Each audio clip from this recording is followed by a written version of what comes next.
자, 안녕하세요. 안녕하세요. 아유, 박수까지 쳐주시고, 오프라인의 매력이에요. 이 영상으로 보시는 분들은 좀 전에 제가 무슨 얘기했는지 모르잖아요, 그죠? 되게 궁금할 거예요, 그죠? 굉장히 중요한 얘기를 했는데. 자, 저는, 이페스 손사에서 손해사정 이론 1차 과목을 맡고 있는 윤성열 강사입니다. 감사합니다. 자, 저 손해사정사고요. 전 3종 대인, 예전 자동차, 그 신체로 바뀌기 전, 손해사정사였고, 신체로 바뀌고 나서 신체 손해사정사도 갖고 있고요. 지금 이제 법무법인에서 이제 손해배상 전문으로, 이제 소송 업무 및 여러 가지 손배 사건들을 진행하고 있어요. 이페스 손사에서 강의를 한 지는 처음 이페스 손사가 생길 때부터 자동차 보험을 시작했고요.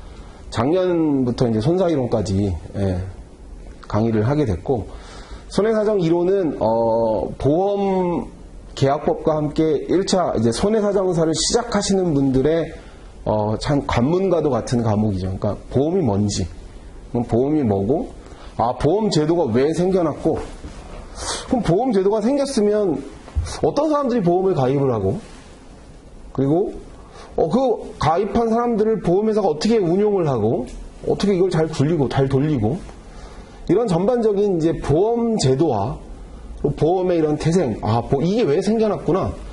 그리고 보험 계약법이라는 과목을 여러분들이 공부하죠, 1차 과목에. 상법 4편의 보험 계약법을 공부하는데, 그거와 함께 잘 유기화 시키면서 보험 계약법적인 내용도 많이 나오고요. 실제로 우리 기출 문제를 보면요.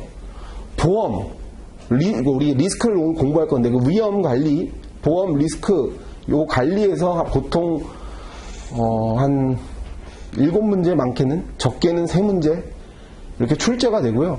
그 리스크를 어떻게 관리해서 보험사가 어떻게 경영하고, 보험사가 어떻게 이걸 굴려가는지, 보험사 기준에서의 보험 경영, 보험회사는 보험 경영만 하는 게 아니라, 재무관리를 어떻게 해야 되고, 계약자들 돈을 받아가지고 굴리는 거 아니에요. 막 지멋대로 쓸 수 있는 문제가 아니니까 이걸 어떻게 움직이고 굴리는 건지, 그리고 보험 계약법적인 내용, 이제 실손보상의 원칙, 손해보상의 원칙, 그래서 이런 부분들의 제도들과 유기화시키는 것들에서 대부분의 문제들이 나오고요. 그리고 이제 배상책임보험이나 그 이외에 우리 요번에도 나왔지만 산재, 보증보험 이런 좀 제도적인 보험들이 있어요. 그런 기타 부분들에서 또 몇 문제가 출제가 돼요.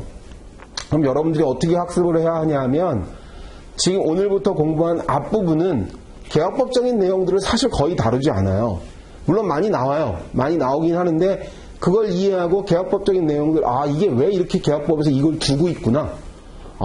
왜 보험제도의 특성에 대해서 좀 이해를 하고, 쉽게 이제 여러분들이 이렇게 이해가 이제 처음 공부하시는 분들이 대다수라고 하니까. 그리고 1차, 2차, 보통 실무자분들은 2차부터 많이 들으시죠. 근데 이제 2차, 1차부터 들으시는 분들은 처음 보험에 접하시는 분들이 많아요. 그러니까 제가 최대한 이번 강의도 그 수준에 맞게 그냥 팔짱 끼고 수업 들으셔도 고개 끄덕여지시고, 그 다음에 어떤 과정을 거칠 거냐면, 이해가 다 수반된 다음에요, 이제 기출 문제들로 제가 한 번씩 좀 여러분들을 또 복습시켜 드릴 겁니다. 이게 이 내용이구나 라는 내용들을 여러분들이 또 다시 한번 확인하고 이제 문제풀이나 이런 시간들을 거칠 거예요. 7주 과정으로 되어 있는데요. 저는 수업 시간이 그렇게 길지 않아요. 저 아마 그 온라인 뒤에서 촬영하시는 기자님들이 제일 좋아하는 강사예요. 길게 안 하거든요. 빨리빨리 잘라. 여러분들도 그 집중력의 그 한계가 저는 그렇게 높다고 생각하지 않습니다. 나이도 젊으신 고등학생들 막 50분씩 수업하는데 솔직히 50분 다 집중해요? 다 안 하잖아요. 저는 챕터별로 최대한 여러분들 끊어가지고 온라인으로 들으시는 분들도 빨리빨리 들을 수 있게, 그리고 오프라인으로 들으시는 분들도 많이 지루하지 않게, 또 오전 시간이잖아요. 좀 많이 졸릴 수도 있고 그러니까. 그리고 마스크 쓰고, 제가 교회를 다니는데 이렇게 마스크를 쓰기 전하고 쓴 이후하고 왜 이렇게 졸린 거예요? 마스크 쓰면 왠지 좀 졸리지 않아요? 더? 아닌가? 나만 그런가? 산소 공급이 막 원활하지 않으니까 좀 졸려요, 이상하게.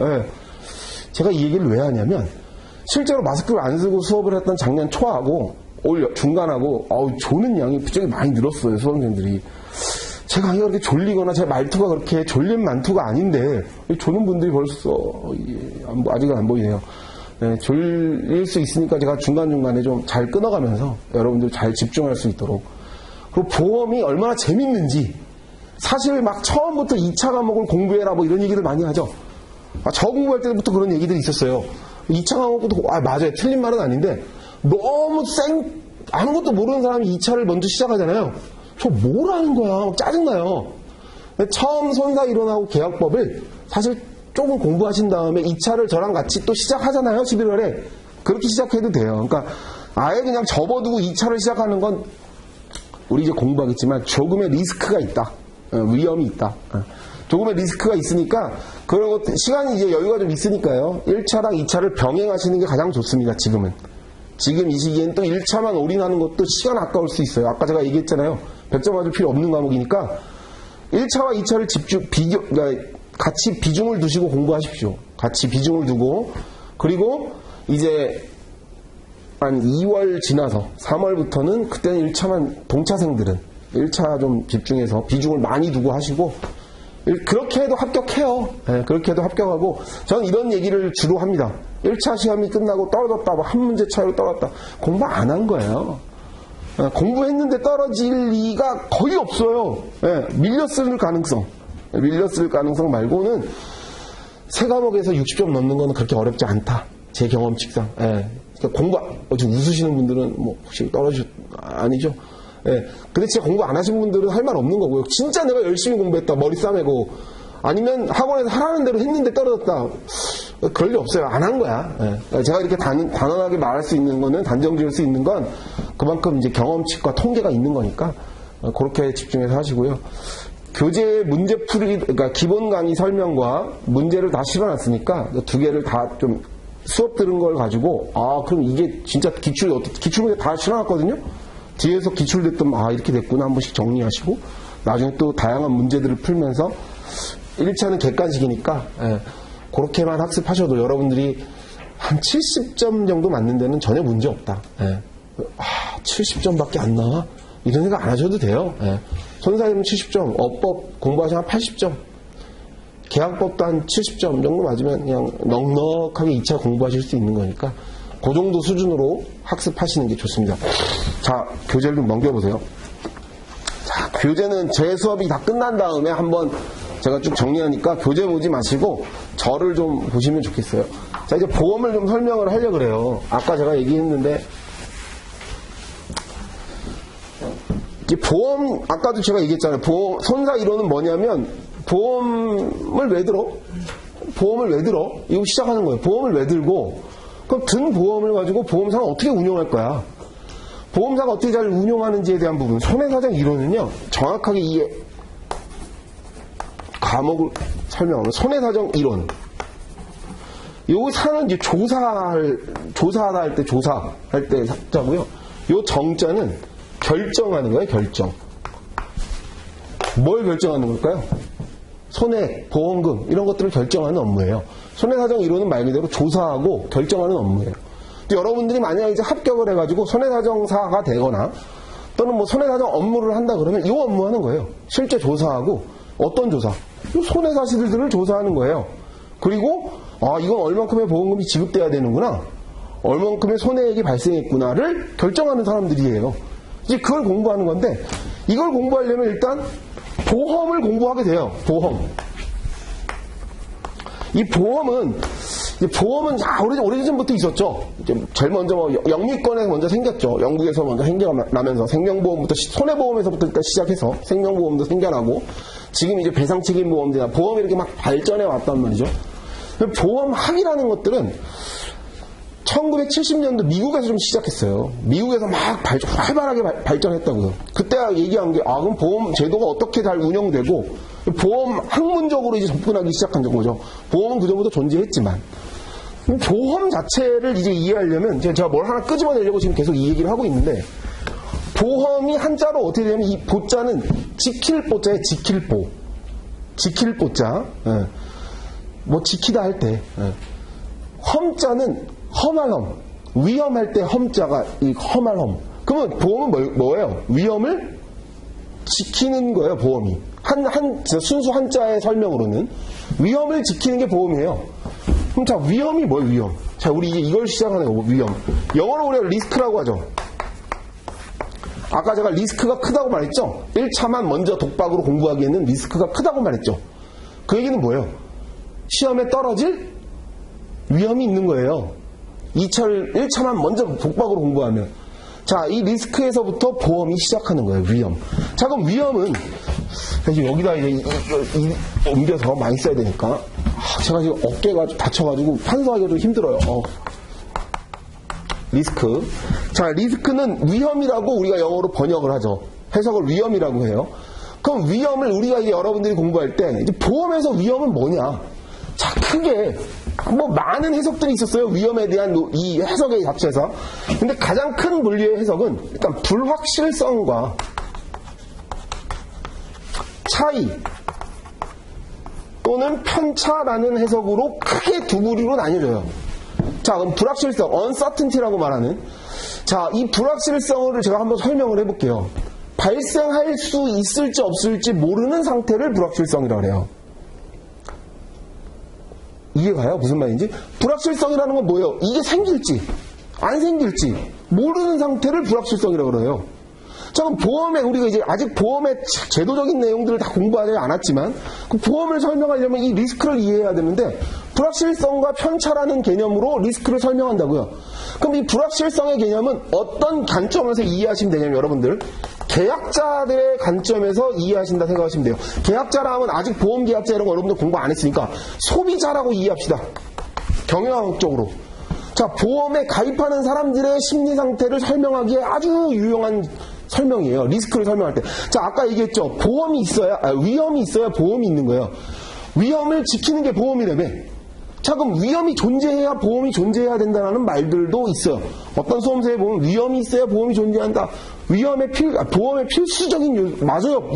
보험의 필수적인 건 위험이에요. 위험은 두 가지 관점으로 설명할 수 있는데 하나는 불확실성, 하나는 편차. 이 불확실성의 관점에서는 소비자들의 입장을 대변할 수 있다고요.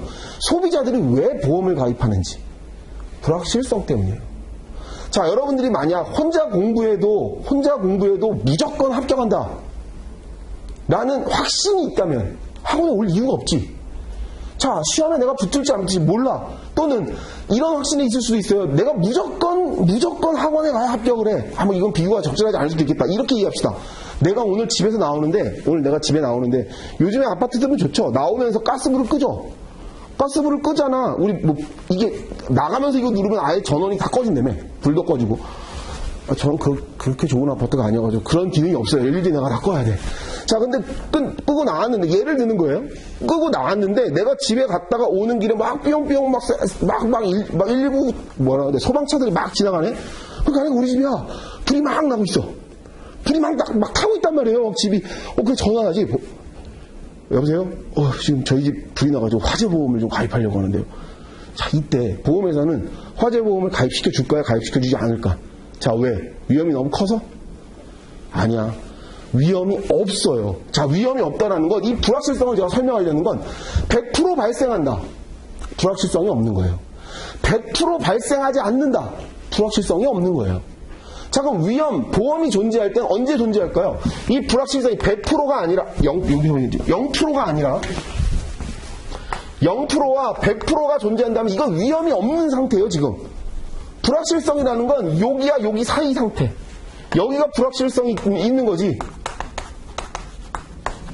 이해 가세요? 무슨 말인지? 자, 아까와 같이 100% 화재가 났다 그러면 100% 발생한 거잖아요.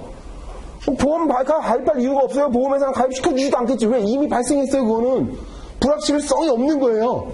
자, 불확실성이 있을 때 보험에 가입을 하려고 할 거예요. 자, 그럼 소비자의 입장에서 불확실성은 어떤 걸 설명할 수 있는 거예요? 내가 왜 보험을 가입해야 되는구나라는 내용을 설명하기 아주 좋은 거예요.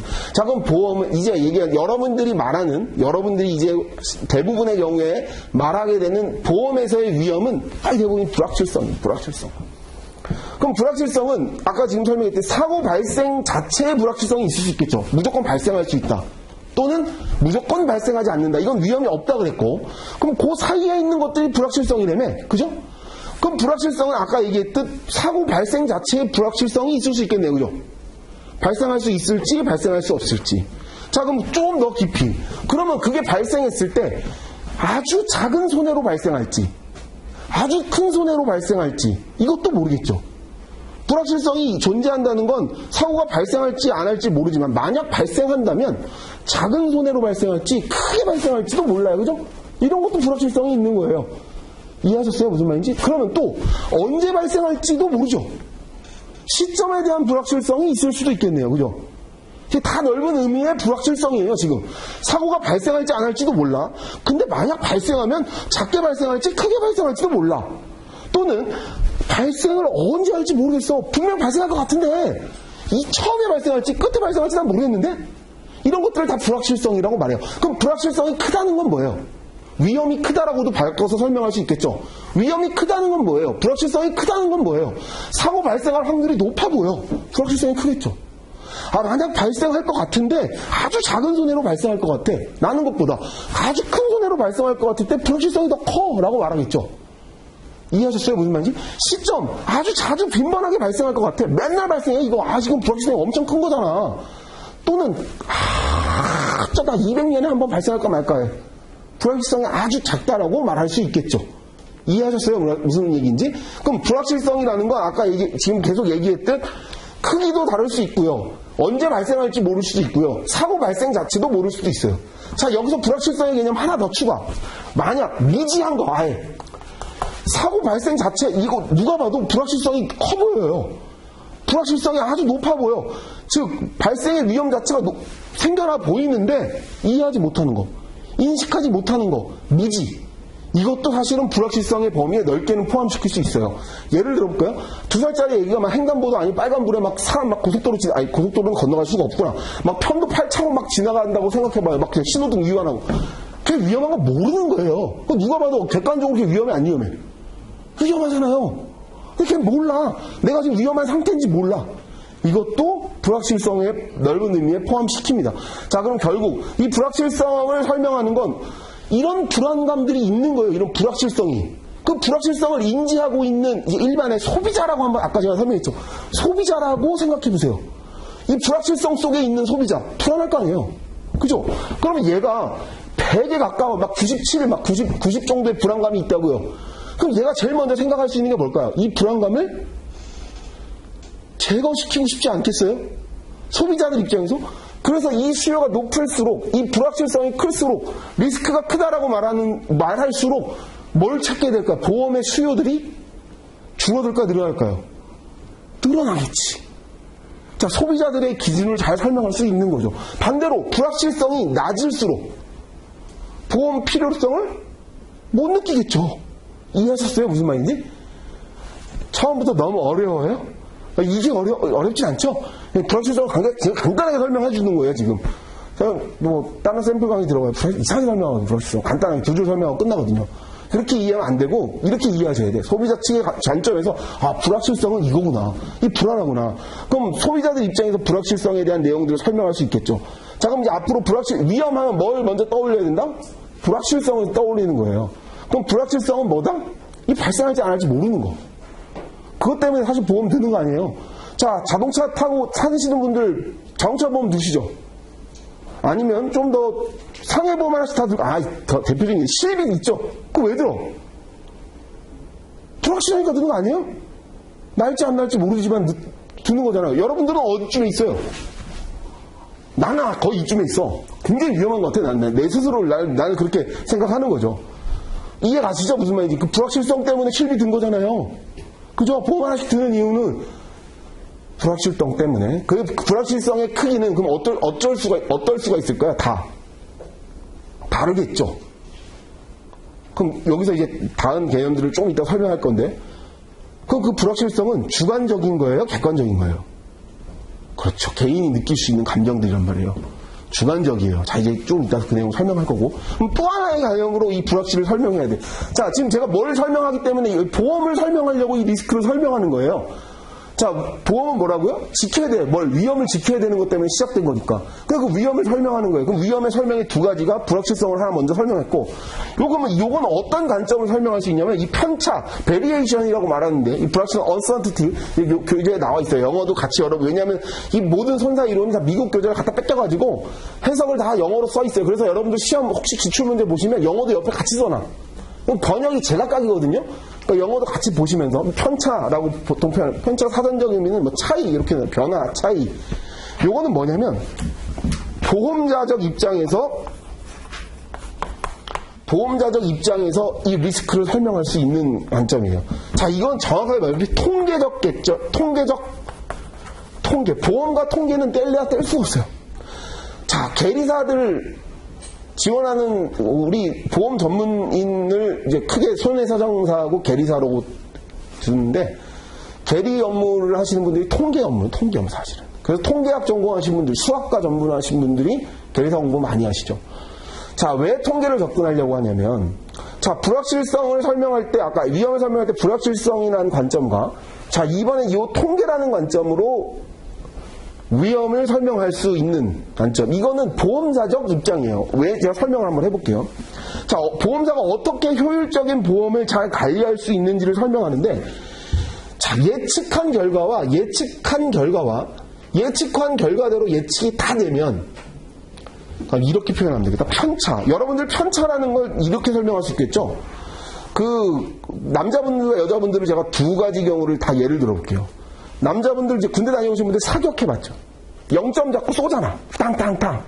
자, 편차가 적다라는 건 뭐예요? 0점이 잘 잡힌 건. 편차감이 잘 형성돼가지고 일정 부분에 다 잡아있으면 이건 편차가 작다고 말하죠. 그 편차가 작다는 건 뭐예요? 오차가 없잖아. 그죠?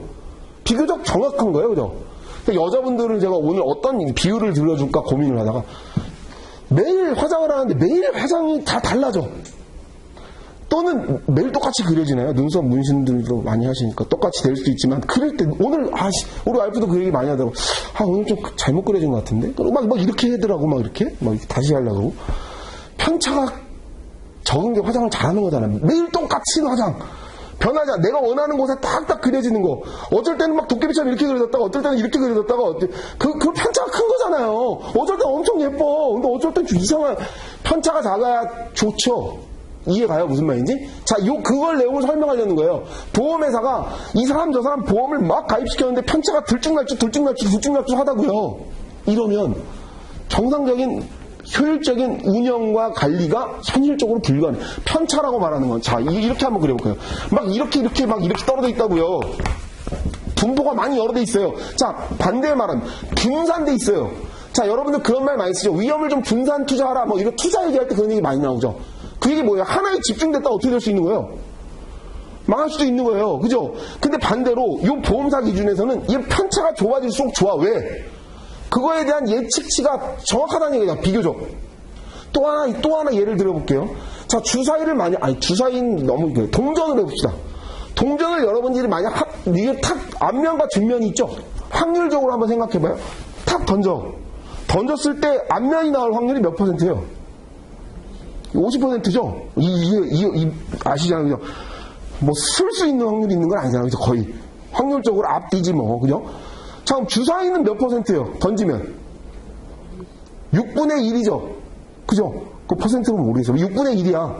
동전은 2분의 1이고. 자, 그러면 동전이 2분의 1이면 던져서 두 번 중에 한 번은 앞면이 나오고 두 번 중에 한 번은 뒷면이 나와야죠. 그죠? 주사위는 던지면 한 번은 1, 2, 3, 4, 5, 6이 확률적으로는 그렇게 나와야 되잖아.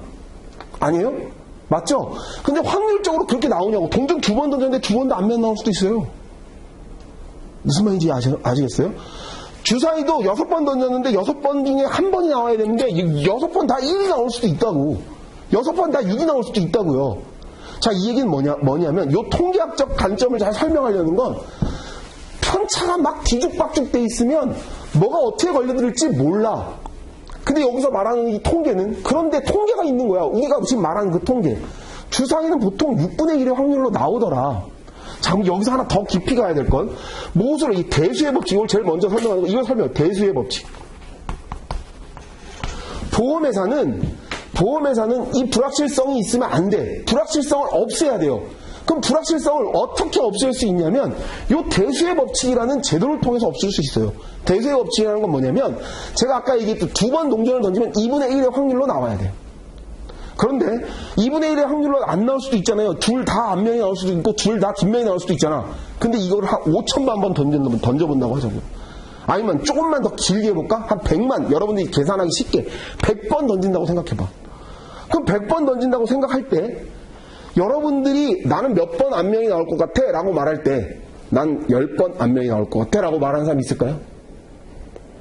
조금 공격적인 사람 한 40번 그래도 안면이 나오고 60번 뒷면이 나오고 점점 편차가 줄어들겠죠. 여기서 한번 물어볼 거예요. 100번 던졌을 때 동전이 안면이 몇 번 나올 것 같아 라고 물어보면 47번요? 또는 53번요? 뭐 요 50을 통계를 기점으로 그 근사치 여러분들이 말하지 않겠어요? 맞춰보라고 내가 말할 때. 자, 주사위를 제가 던져서 여러분들 600번 던져볼 때 1이 몇 번 나올 것 같아요? 라고 여러분들에게 물어본다면 몇 번 말할 거야? 100번이라고 말하는 사람은 아주 기계적인 사람이죠.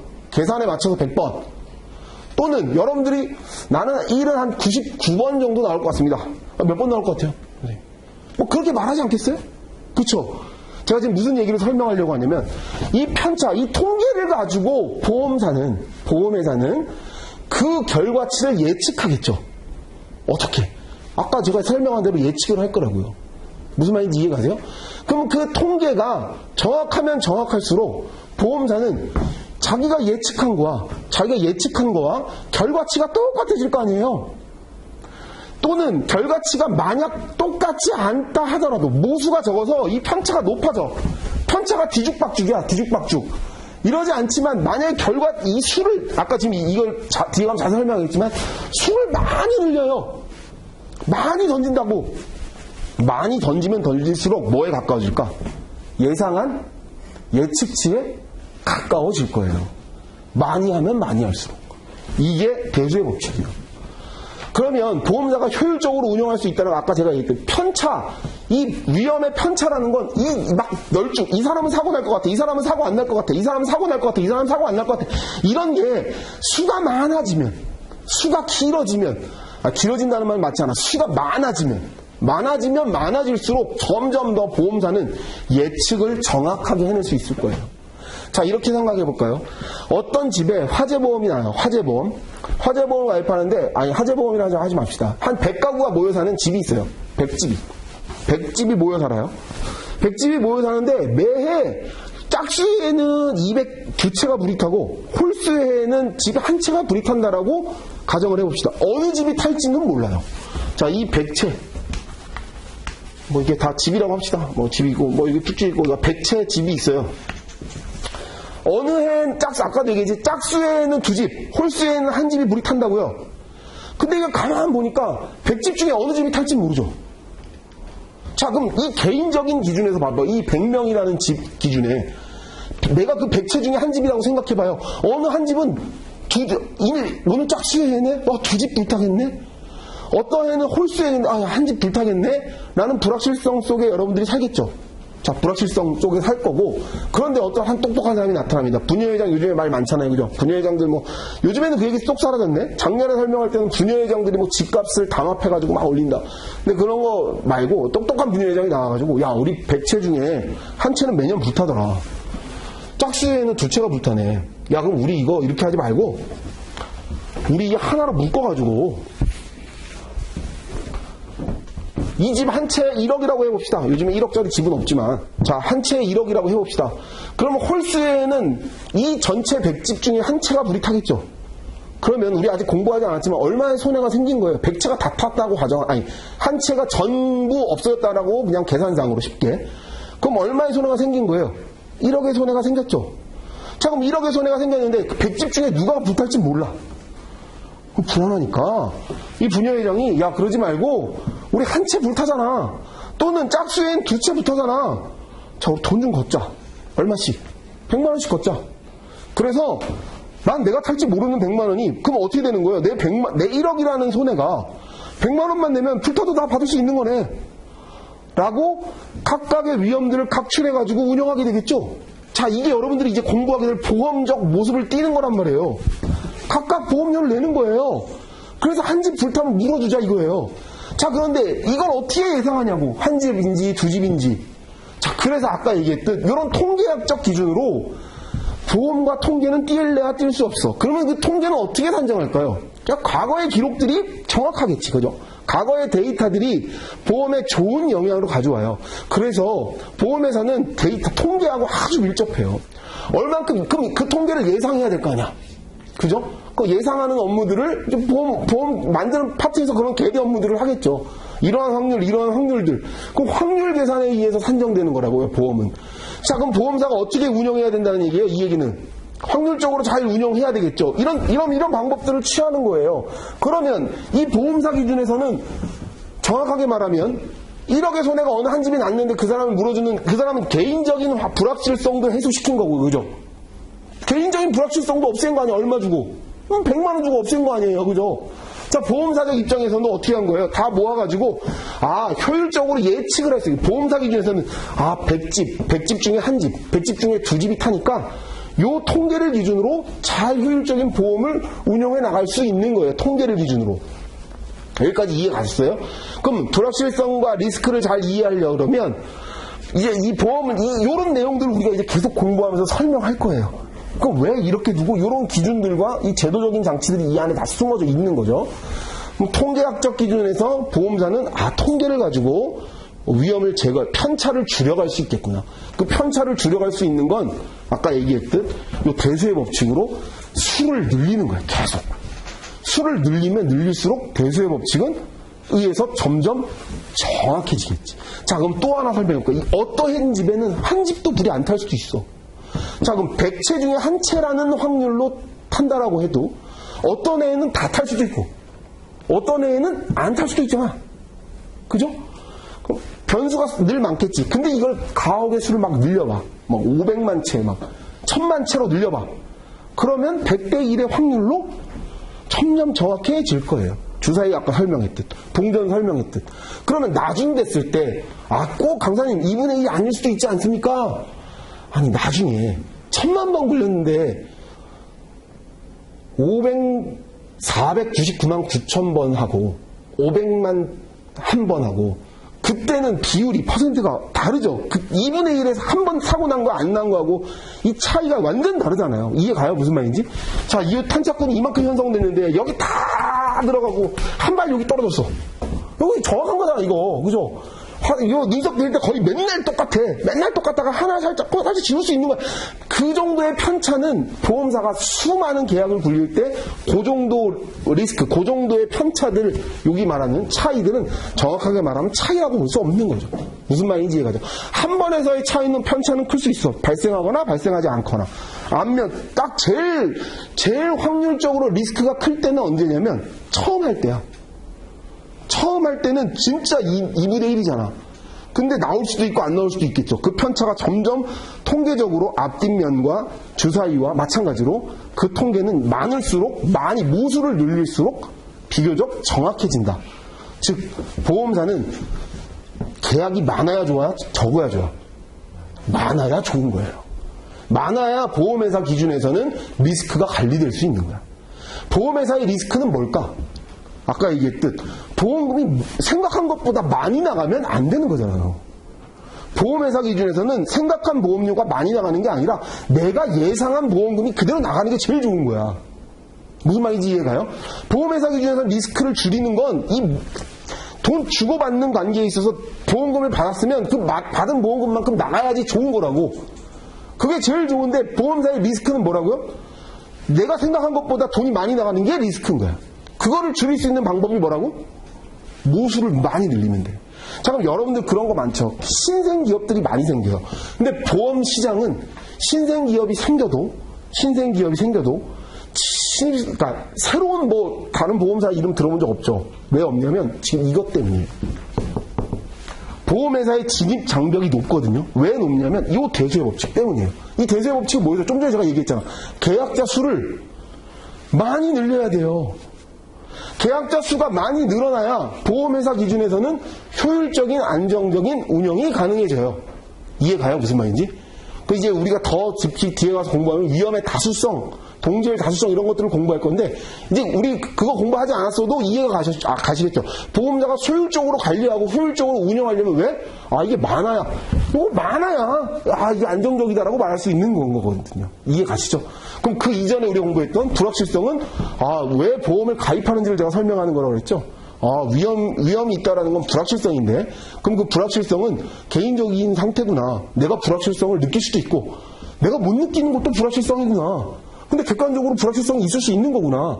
그 불확실성에 발생했을 때 손해가 클 수도 있고 손해가 작을 수도 있고 또는 시기가 언제 발생할지 모르는 이런 것도 다 불확실성이라고 말하는구나. 아, 이 불확실성 때문에 내가 보험을 가입했구나. 실비보험을 내가 왜 가입했는지를 생각해 보라고요. 내가 위험하니까 가입했겠죠. 그죠? 아, 내가 불안을 느끼기 때문에 가입했겠죠. 그죠? 우리 아버지가 갑자기 암보험을 들고 온다고요. 왜 암보험을 들고 왔을까? 불안하거든. 친구들이 다 암으로 돌아가시니까. 불안함을 느끼는 거예요. 이해 가시죠? 무슨 말인지. 네. 자, 그러면 이제 리스크를 좀 분류해야 돼. 이 리스크를.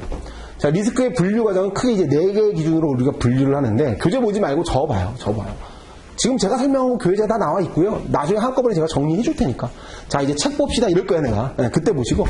자, 리스크를 분류하면, 지금 우리 요 기준에서 계속 이어서, 이거 안 지웠잖아요. 이거 이어서 설명하려고 해요. 자, 여기부터.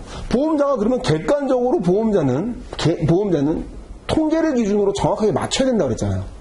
왜냐면 정확하게 예상을 해야 될 거 아니에요. 그럼 정확한 예상치가 다를 때가 있겠지. 자, 아까 지금 설명한 것처럼 어떤 때는 2분의 1의 확률로 꼭 나오지 않을 수도 있잖아요. 2번 던졌는데 2번 다 앞면이 나올 수도 있는 거라고 아까 설명했잖아요. 그죠? 그럴 수 있죠. 지금 그 상태, 그럴 수도 있는 상태가 이걸 객관적인 위험이라고 그래요. 오브젝티브 리스크 이렇게 영어로는 설명하겠죠. 객관적인 위험. 그 객관적인 위험이라는 건 실제 내가 예상한 결과와 실제 결과와 다른 차이를 말해요. 2번 던졌으면 우린 상식적으로 앞면이 한 번, 뒷면이 한 번 나와야 돼. 근데 앞면이 2번 나왔어. 그 한 번의 차이는 객관적인 위험이라고 말하는 거예요.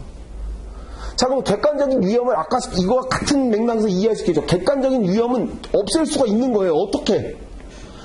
없앨 수 있다는 말은 조금 아주 정확한 말은 아니에요. 객관적인 위험을 줄일 수 있을 거예요.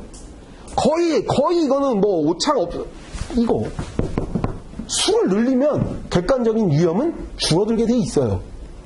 그거에 대한 계산치 나와 있지, 여기 막.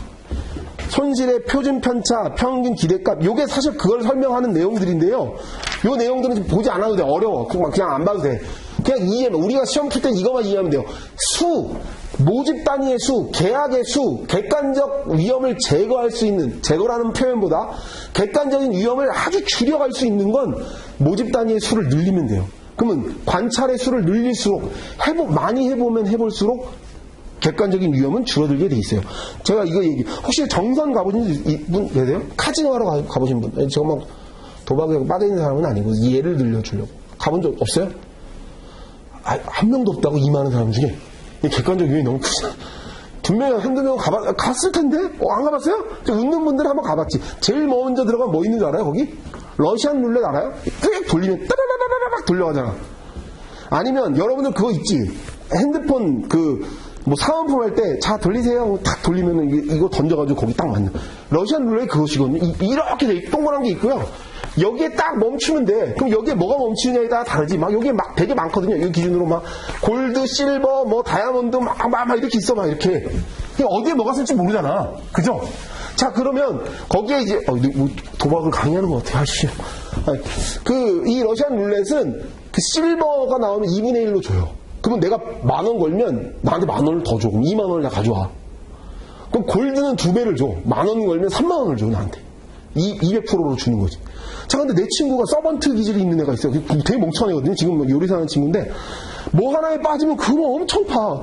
한번 부부 동반으로 놀러 갔다, 얘가 야, 저거 이렇게 하면 돈 따겠는데? 라고 생각하는 방식이 뭐냐면, 처음에 갈 때 10,000원을 걸어요. 실버에. 2분의 1 확률이잖아.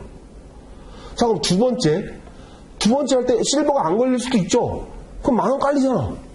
그럼 그 두 번째 할 때 20,000원을 걸어. 그 실버에. 그것도 안 걸릴 수도 있잖아. 세 번째 할 때 또 40,000원을 걸어. 그럼 확률적으로는 2분의 1이 여러분들 홀짝 한번 생각해봐요. 홀짝 기준으로 생각할 때 한 번은 나오지 않겠어? 걔가 그렇게 생각한 거예요. 그리고 이렇게 똑똑하다. 진짜 똑똑하네. 근데 결국은 돈을 다 깔리고 왔는데 왜 그러냐면 실버가 11번 연속 안 나오는 거야. 여러분들 동전으로 따지면 던졌는데 11번이 안면 나왔어. 확률적으로 가능하냐고. 가능할 수 있죠. 근데 무슨 말인지 이해했어요? 제가 무슨 얘기를. 이거는 객관적 위험이 모수가 적을수록 클 수밖에 없는 거예요. 근데 얘가 거기 앉아가지고 돈 한 20억을 들고 가가지고 계속 많이, 걔는 언젠가는 맞추니까 한 번씩 나올 거 아니야. 그때마다 따는 거예요. 근데 이제, 거기 보니까 베팅 한도가 있어. 베팅 한도는 그런 식으로 계속하면 돈 많은 사람은 잃을 수가 없잖아요. 확률적으로, 그죠? 몇 번씩 계속하면 실버 한 번 안 나오고 있어. 그래서 베팅 한도를 딱 정해놨더라고. 30만원 이상은 베팅을 못해. 그럼 몇 번 할 수 있는 거예요, 여러분들? 생각해봐. 만원, 2만원, 4만원, 8만원, 16만원, 32만원, 30만원. 그런 식으로 따지면 다 5, 6번 안 나오면 나가리잖아. 무슨 말인지 이해가죠? 이해했어요? 무슨 내용인지? 근데 내가, 와, 너 진짜 똑똑하다. 근데 너보다 더 똑똑해, 얘네가. 딸리게 돼 있어. 11번이 연속으로 안 나오더라니까. 와, 객관적 위험이 높은 거야. 근데, 아까 제가 얘기했던 그 베팅 한도를 두지 않고, 얼마까지 들 수 있는 걸 없고, 무한대로 했다고 생각해봐요. 그러면 하면 한 번은 나오겠지. 이해가요? 무슨 말인지? 그러면, 그 횟수를 더 늘려봐요. 몇 수십만 번. 아까 제가 얘기했듯 대수의 법칙으로 이 객관적 위험은 점점 어떻게 될까요? 낮아질 수 있다는 얘기예요. 줄어들 거예요. 나중에는 거의 많으면 많을수록 그 비율과 통계 예상한 2분의 1의 확률은 정확해질 거란 얘기죠. 완벽하게 똑같을 수는 없을 거예요. 그 완벽하게 똑같다는 건 뭘까? 2천만 번 걸렸는데 1000만 번 딱딱 나올 확률은 그것도 쉽지 않을 거예요. 그죠? 그렇지만 1000만 2번, 그죠? 1000만 3번, 뭐 이런 식의 오차는 사실은 큰 오차가 아닐 수 있다라는 거죠. 그래서 완벽하게 제거라는 의미보다 굉장히 줄어들 수 있다. 객관적 위험은 낮아질 수 있다는 거지. 그거를 설명할 수 있는 아주 좋은 게 뭐? 대수의 법칙이다.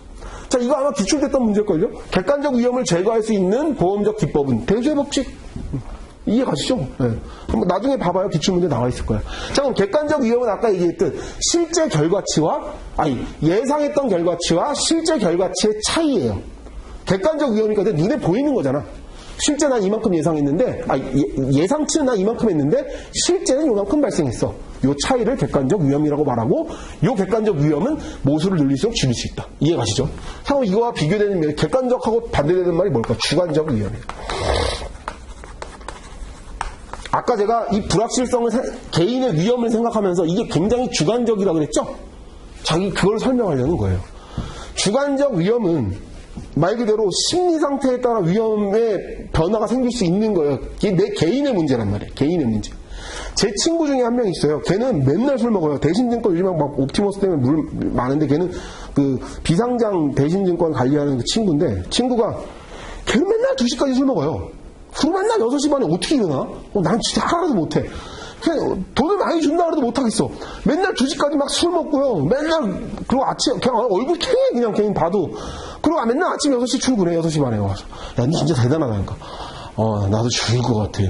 근데 걔 누가 봐도 위험해 보이죠. 걔 몸 상태를 보면 나는 정말 위험해 보이거든요. 근데 본인은 위험을 못 느껴요. 그 얘기는 뭐냐면, 야, 너 보험 좀 들어라. 그러니까, 보험 들 돈이 어딨어. 투자할 돈도 없는데, 이 새끼야. 막 이래요. 약간. 아침에 막 술이 쎄 있어, 그냥. 그러니까 이상해. 막 헛개업질도 맨날 하는 것 같고, 그냥 누가 봐도 객관적 위험으로 볼까요? 누가 봐도 좀 위험해 보여. 근데 본인은, 괜찮아. 이러면서 100살까지 사는 거야. 뭐 이래. 자, 또 하나 얘기를 들어볼게요. 요즘 윤창호법 말 많잖아요. 음주운전 관련해서. 야, 음주운전 하는 사람은 누가 봐도 위험해 보여요. 객관적으로 위험해 보여. 음주운전 하는 경우와 음주운전 안 하는 경우의 객관적 위험은 어떨까요? 당연히 음주운전 안 하는 경우가 객관적 위험이 낮겠죠. 객관적으로 봐도 달라 보여요. 사고 통계를 봐보면 음주운전 사고가 더 많겠지, 당연히. 음주운전 안 하는 사고보다. 무슨 말인지 알겠죠? 근데 음주운전 하는 그 개인의 입장에서 보자고요. 개인은 안 위험하대. 야, 술을 먹으면 눈빛이 더 초롱초롱해져. 미친놈이죠. 누가 봐도 위험한데. 근데 본인이 느끼는 거라고, 이 주관적 위험은. 본인이 느끼기에 본인 때문에 본인이 위험을 판단하는 거예요. 나는 위험해?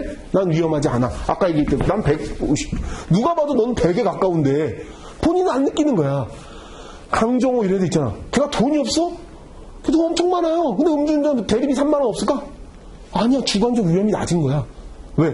나는 음주운전해도 사고 안 날 것 같은 위험. 이 주관적 위험은 결국 뭐로 나타나냐면 내가 보험 위험해 보여도 난 보험의 필요성을 못 느낄 수도 있는 거예요. 이해가요? 무슨 말인지? 참 확실하게 구분되죠? 주관적 위험과 객관적 위험이.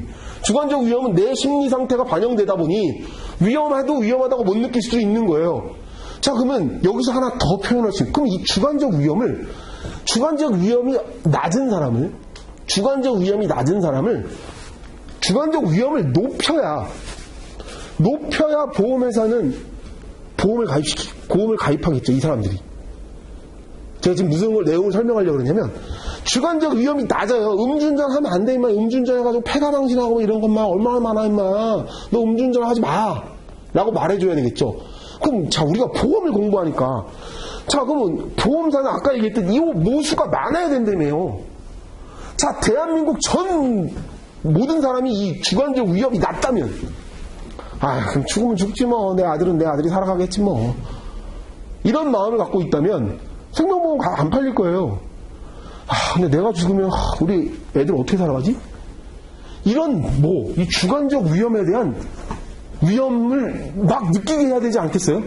그래야 사람들이 많이 가입할 거 아니에요. 많이 가입해야 어떻게 된다고? 예측치가 정확해진다고요. 이해가요? 무슨 말인지? 자, 그럼 주관적 위험은 뭐하고 관계냐면 마케팅하고 관계예요. 마케팅하고.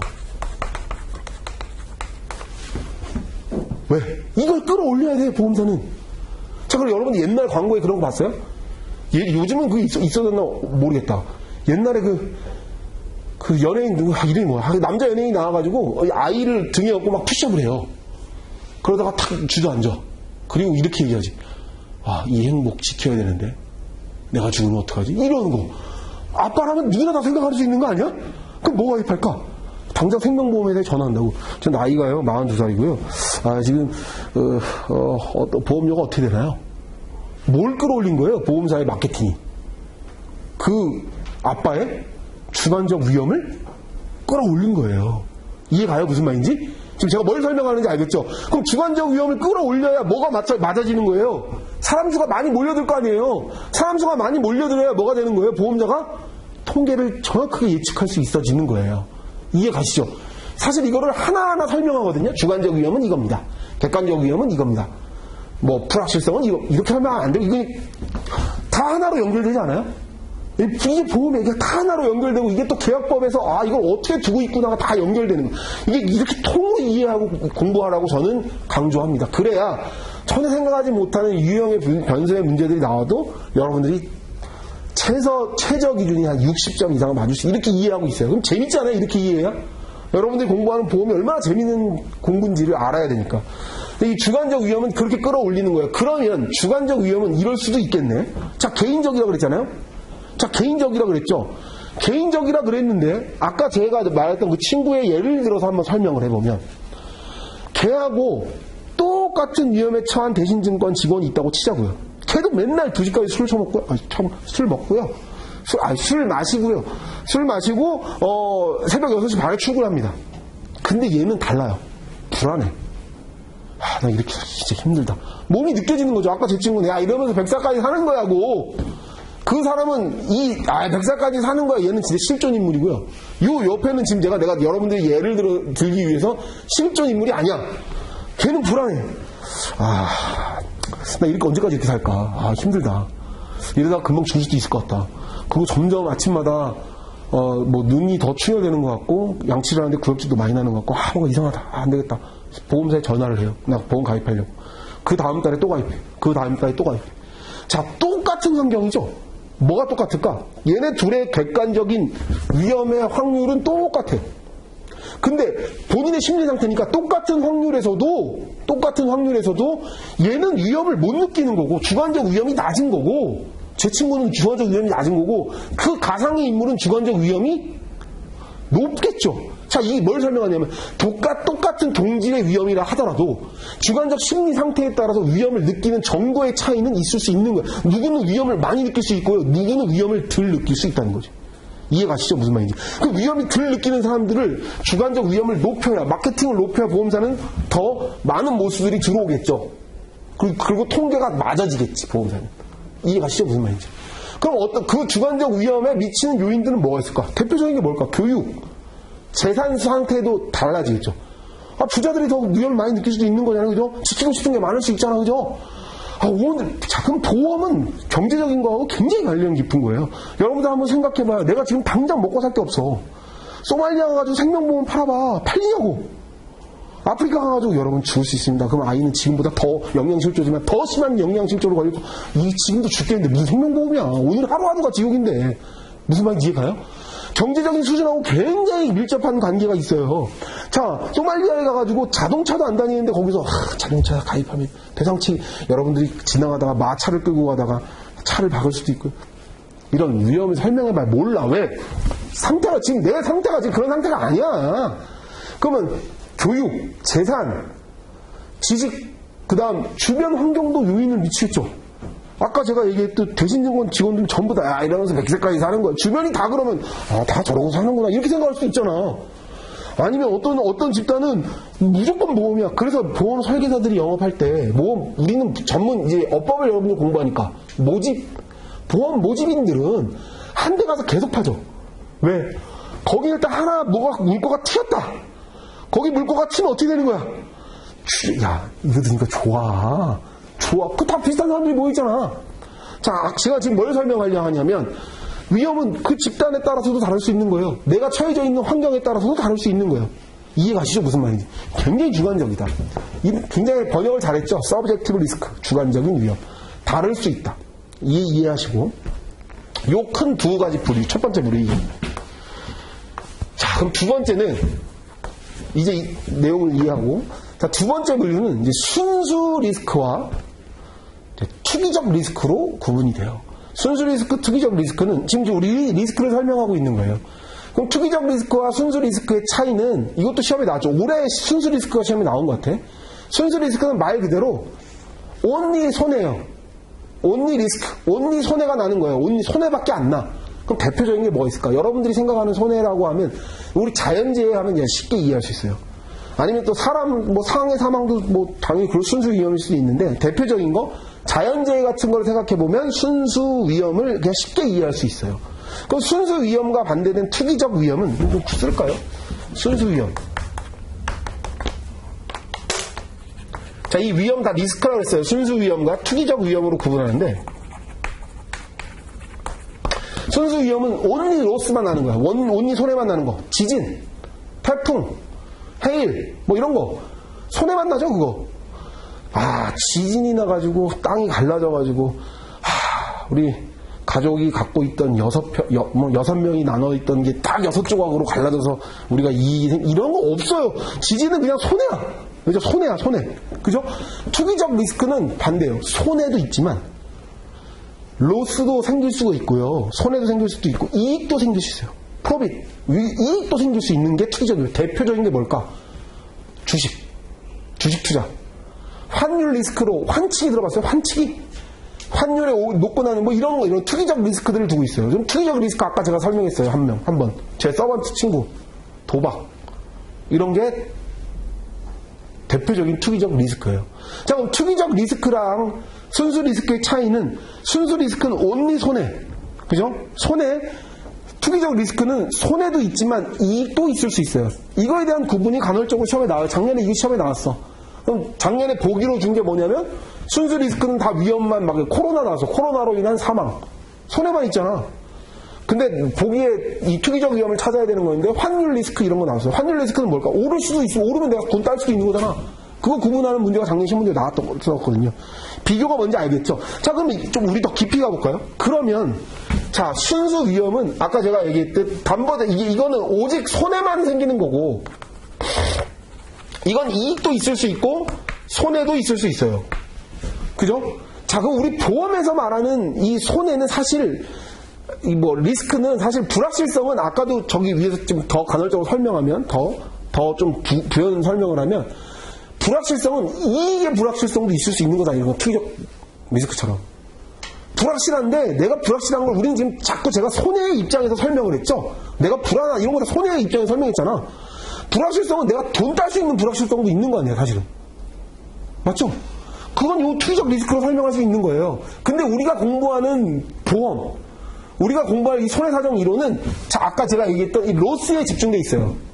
아주 근데 경영학적 마인드로 경영학적인 기준으로 설명했을 때 불확실성은 이익의 리스크도 있을 수 있는 거예요. 그렇죠? 근데 우리가 이제 공부할 리스크는 이제 손해에 집중돼요. 여러분들이 공부할 때 다 손해는 리스크는 이 손해라고 생각하시면 돼요. 근데 이 투기적 위험은 이익의 가능성도 있다고 그랬잖아. 우리 도박과 돈 딸 수도 있죠. 그죠? 이익의 가능성도 있는 거야. 자, 그럼 손해만 발생하고 이거는 이익과 손해가 같이 발생할 수 있고. 자, 그럼 얘는 사회적 손실을 야기해요. 얘는 뭐 지진 나면 우리나라 막 재난 선포하고 막 그러잖아. 사회적으로 손실을 야기해요. 이 순수 리스크는 전부. 이게 나가지고 뭐 사회적으로 이익이 되는 게 없어. 순수 리스크는 전부 사회적 손실이 발생해요. 사회적 손실을 야기할 수밖에 없는 거야. 근데 이 투기적 위험은 자, 고스톱 쳐봐요. 내지도 고스톱 쳐. 내지도 고스톱 치는데, 고스톱을 쳐가지고 한 명이 돈 깔리면서 우리나라 GDP가 떨어졌습니다. 없죠, 그런 말. 돈이 그 안에서 돌아요. 사회적 손실을 야기하지 않아, 이 투기적 위험은. 물론, 환 리스크나 이런 것들이 우리나라에 요즘 옵티머스 물론 문제들 같이 투자했던 것들이 많은 사람들이 낮아질 수도 있지만 사회적인 손실로 발생시키는 건 아니란 말이에요. 제로섬 들어봤어요? 그 안에서 돈이 돌아. 고스톱 5명이 쳐가지고 3명이 다 깔렸어. 그럼 이 돈이 어디로 증발하나? 누가 따요? 이 2명이 다 따가잖아, 돈이. 그 안에서 돈이 돌잖아요. 근데 무슨 말인지 아시겠죠? 사회적 손실을 얘는 야기하는데 이 사회적 손실을 야기하진 않아요. 그럼 이 제일 중요한 거. 보험으로 뭘 가입시킬 수 있을까? 보험으로 담보 가능한 거. 자, 도박보험 들어봤어요? 자, 삼성생명이 삼성화재죠? 제가 오늘 20억짜리 판돈을 들고 도박을 하러 가는데 제가 도박보험을 좀 가입하려고 합니다. 미친놈이지. 도박보험 가입 안 시켜주겠죠? 왜?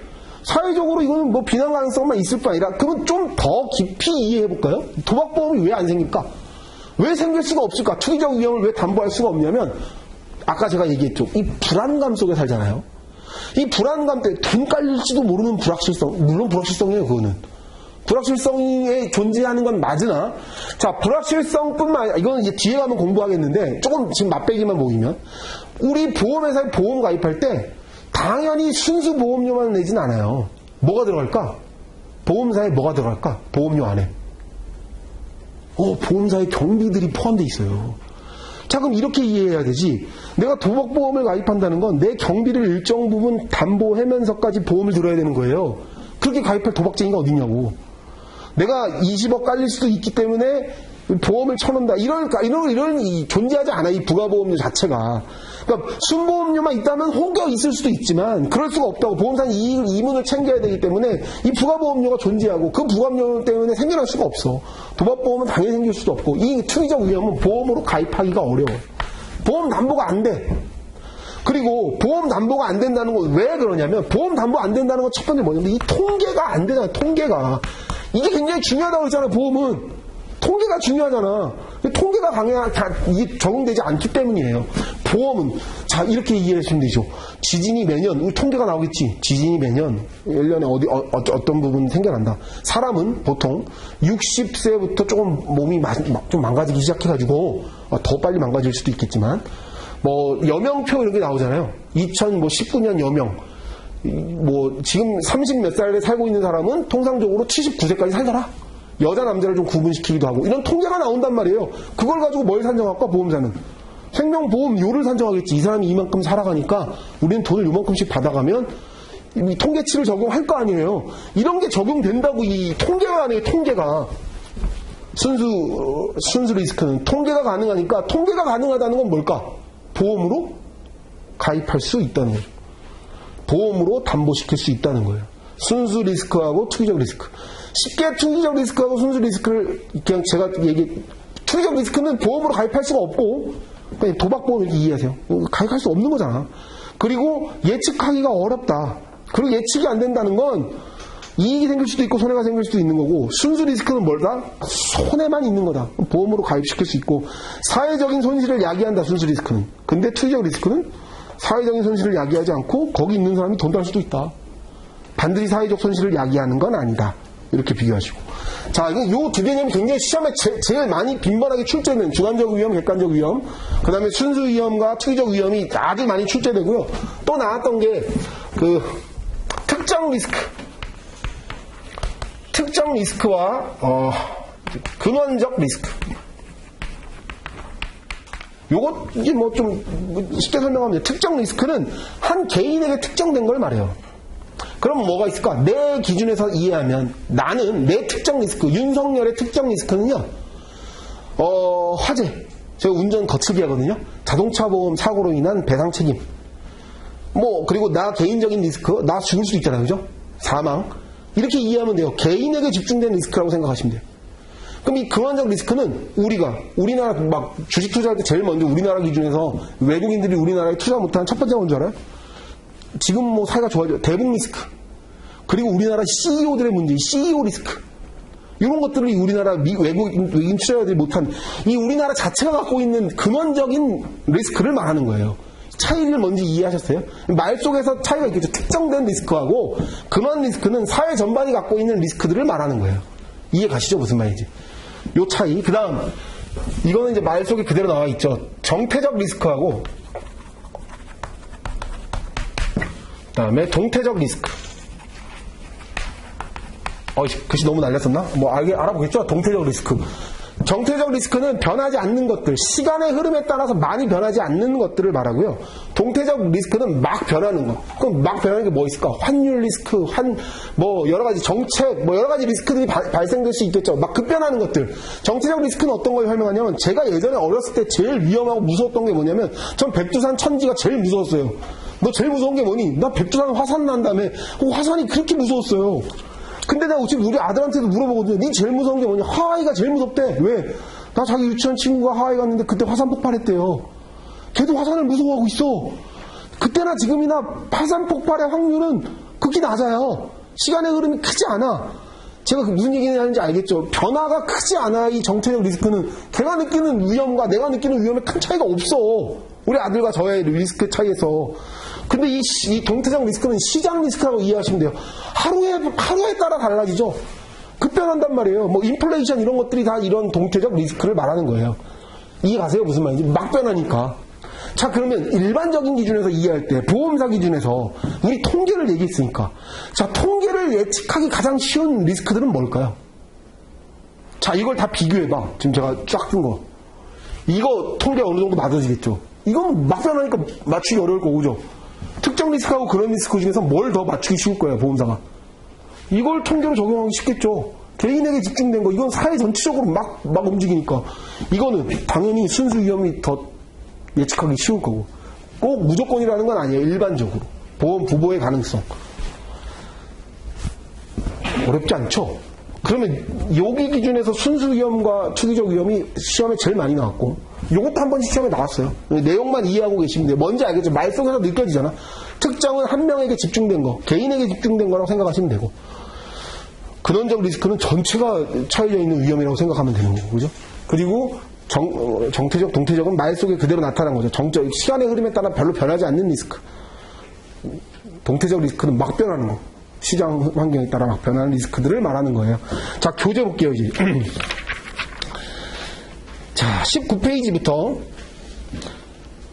자, 제가 이 리스크를 왜 설명했냐면, 보험을 설명하려고 리스크를 설명한 거예요, 그죠? 리스크의 정의에 대해서는 여러 가지 정의의 개념이 있었는데, 크게 뭐, 아까 제가 설명했던 불확실성, uncertainty라고 하는 불확실성. 어디 밑줄을 그냐면, 장래에 전개될 상황을 예측할 수 없는 상태. 이걸 밑줄 딱 그어요. 이 말 하나로 이해가 가죠? 장래를 예측할 수 없는 거예요. 그게 불확실성이라고 제가 설명했잖아. 그죠? 그리고 요 밑에 맨 밑에 인식의 부재도 불확실성에 포함하기도 한다. 이해 가죠? 이 인식의 부재라고 하는 것. 이 사람 위험을 느끼고 있었는데요. 위험을 느끼는 건데 몰랐어. 무지. 이것도 포함시키는 거예요.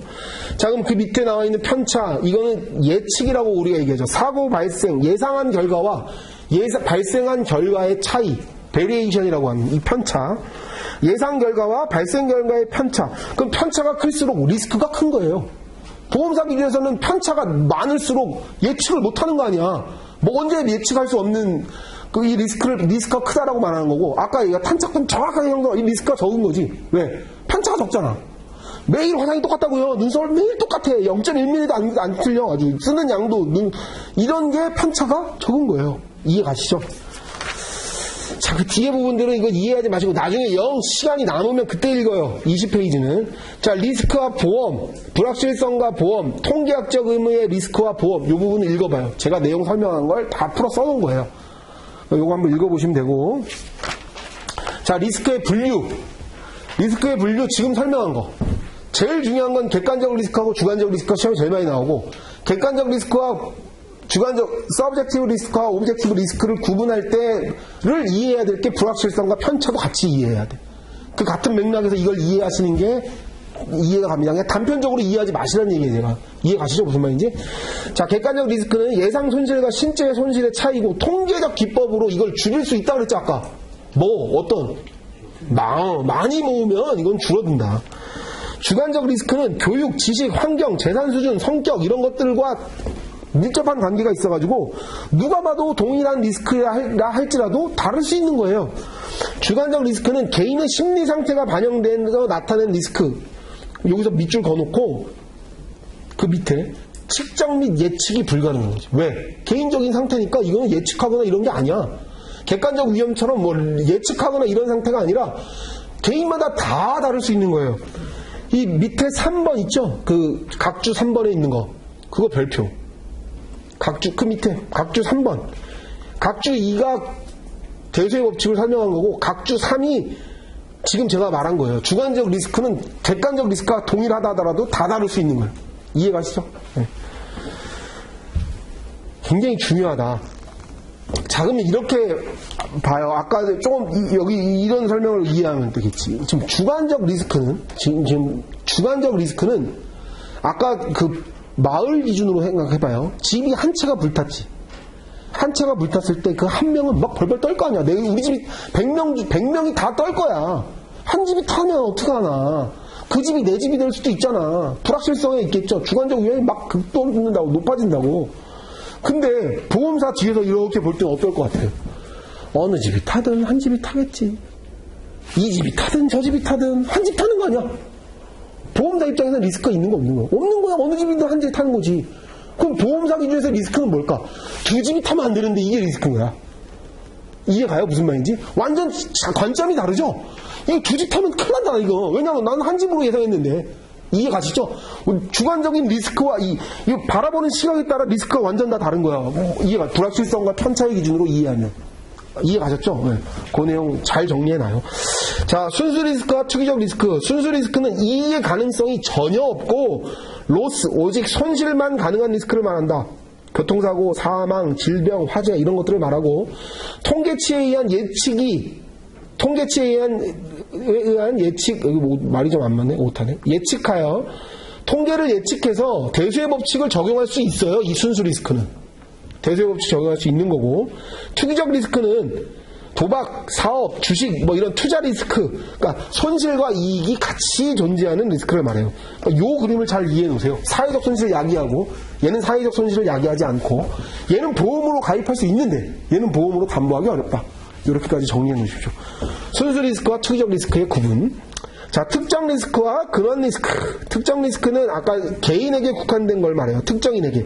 그래서 개인 주택의 화재, 사망, 부상 이런 특정된 리스크를 말하는 거고, 근원적 리스크는 사회 전체가 가진 리스크. 그러니까 지진, 태풍, 뭐 이런 전체적인 그 기준에서의 한 명에게 국한된 게 아니라 사회 전체가 국한된 리스크를 말하고, 정태적 리스크와 동태적 리스크는 시간의 흐름에 따라 막 급변하는 것들, 시장 변동, 기술 변화, 규칙성이 없어요. 막 예측할 수가 없어요. 이건 이러니까 동태적 리스크라고 말하고, 정체적 리스크는 거의 발생 빈도와 규모가 변하지 않는 거. 아까 제가 얘기했듯 저도 화산이 무서웠는데 우리 아들도 화산이 무섭고, 그 화산 폭발의 확률은 그때나 지금이나 별 차이가 없어요.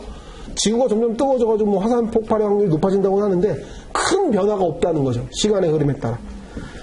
자, 리스크를 구성하는 요소들을 꼭 배워야 되는데, 어떤 감인지 이해 가시죠? 이게 리스크예요. 이런 걸 가지고 이걸 관리하는 이 리스크를. 잠깐만 쉬었다가 또 강의 계속하겠습니다.